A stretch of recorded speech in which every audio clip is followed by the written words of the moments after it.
ಪ್ರತಿಜ್ಞೆ ಮಾಡ್ತಾ ಇದ್ದೀವಿ. ಆ ಪ್ರತಿಜ್ಞೆ ನಾನು ಹೇಳ್ಕೊಟ್ಟ ರೀತಿ ಹೇಳ್ತೀರಾ? ಶಾಲೆಯಲ್ಲಿ ಮತ್ತು ತರಗತಿಯಲ್ಲಿ ವಿಶೇಷ ಅಗತ್ಯಯುಳ್ಳ ಮಕ್ಕಳಿಗೆ ಬೇಕಾಗಿರುವುದು ಅವಕಾಶವೇ ಹೊರತು ಅನುಕಂಪವಲ್ಲ.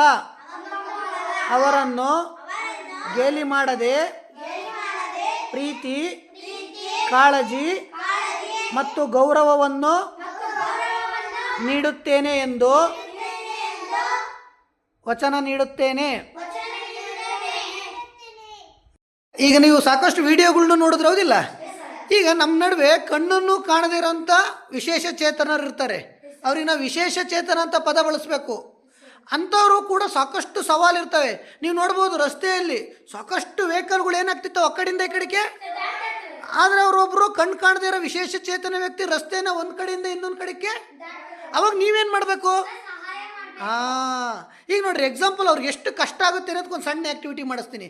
ಈಗ ದವಾನಂಗೆ ಕಣ್ಣು ಕಾಣುತ್ತೆ. ಈಗ ನೋಡಪ್ಪ ನಿನಗೆ ಕಣ್ಣು ಕಾಣುತ್ತಲ್ಲಪ್ಪ, ನನಗೆ ಡೆಸ್ಟರ್ ತಂದು ಕೊಡಪ್ಪ ಪಿಯೂಷ್.